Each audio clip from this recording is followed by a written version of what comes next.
Good morning guys, good morning. Ako muli si Ruthie Peters na maliit na vloggers sa Reels o sa Facebook. Pero nagkonsentrate talaga ako sa Facebook.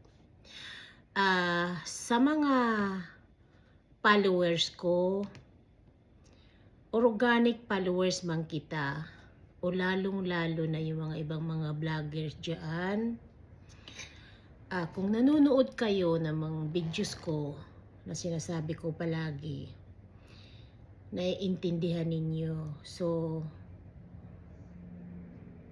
lalong-lalo na sa mga nagba-vlogs na katulad ko. Uulitin ko muli, ang pagba-vlogs ko, yes, tinutulong ko yan sa mga kakapwa kong mahihirap sa Pilipinas. Pero ang tinutulungan ko ay iyon ay tumutulong talaga din sila sa akin sa views ko. Na pinaglalamayan nila ang videos ko para lang sila ay mapansin ko at matulungan ko ng pag lumapit sila sa akin ay matulungan ko sila. Kapag mayroon akong kunting pera na natitira, talagang ibinibigay ko yan sa inyo. Ay, yan sa kanila. Yes, sa inyo. Nakikita naman ninyo na halos buwan-buwan o kaya tuwing pangalawang linggo, mayroon nagpo-post ng mga followers ko na kung ano ang natanggap nila sa akin. Ito ay ibinabalik ko sa kanila yung pagsusuporta nila sa akin. Kaya para bang nagsusuportahan kami sa lahat. Which kailangan nila ng pambili ng bigas, pampabubong, at plywood, o kung anong bagay pa naman na kaya kong ibigay sa kanila. Yan. Hindi ako nagbibigay ng malaking halaga.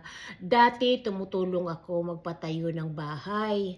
Dati namimigay ako ng mga cellphone. Kaso yung mga napatayuan ko ng bahay ay hindi na ako pinansin. Yung iba na nabigyan ko ng mga cellphone ay hindi na ako pinansin.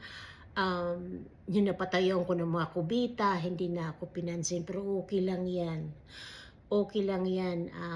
Kaya sa ngayon medyo nagbago na ako. Medyo pinag-isip-isip ko na. Ngayon ay maliit na lang ako tutulong dahil sa karamihan na natutulungan ko ay hindi na ako pinapansin. Anyhow, itong message ko ito sa mga lalong-lalo na sa mga nagba-vlogs. Kapag vloggers ka, ikaw yung tutulong. Hindi ko naman nila lahat. Ito ay kung kaya lang kasi alam ko naman ng pagba-vlogs lalong-lalo na sa Reels ay walang masyadong kinikita. Kahit mataas ang views mo, mataas ang views ko, ay hindi naman lahat yan ay malaki ang bayad. So alam ko naman yan. Pero mga kaibigan, sa kakapwa ko dyan nga nagre-reels, kung magre-reels kayo o magba-vlogs kayo, wag naman kayong lumapit sa akin na manihingi kayo sa akin ng pera o mangungutang kayo sa akin ng pera. Kasi uulitin ko, hindi ako nagpapautang. Nandito ako sa ibang bansa. Paano naman kita masisingil? Yung mga kamag-anak ko nandoon sa probinsya.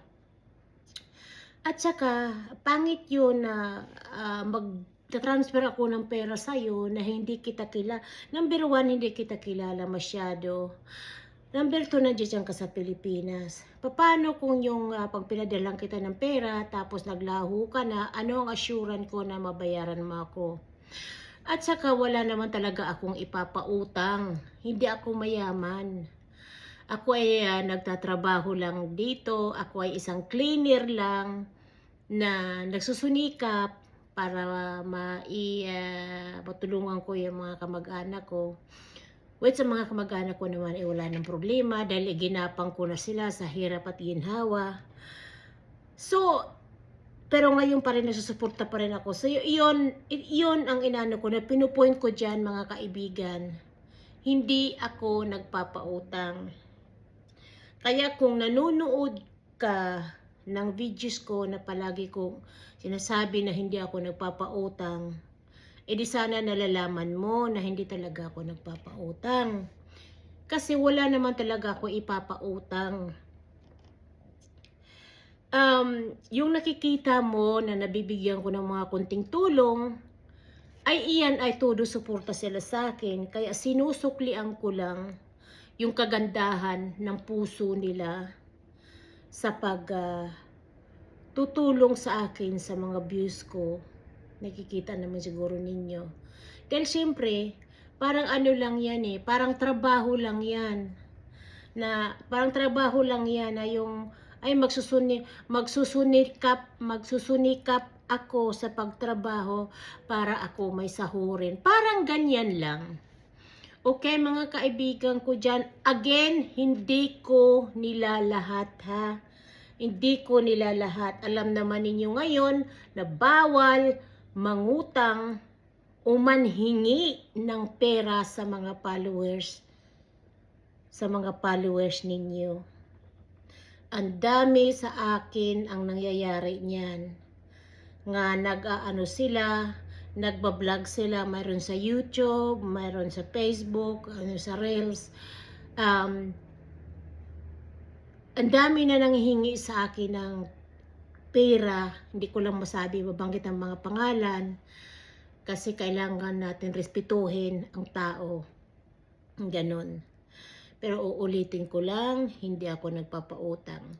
Kung ikaw man ay nagbablogs, na kailangan mo ng gadget, kailangan mo bumili ng cellphone, kailangan mo bumili ng laptop, kailangan mo bumili ng kung ano-ano, kailangan mo sa pagbablog. Kaibigan, bago ka mag-umpisa, mag-vlogs, mag-ipon ka muna kasi ang pagbablogs ay kailangan ng puhunan.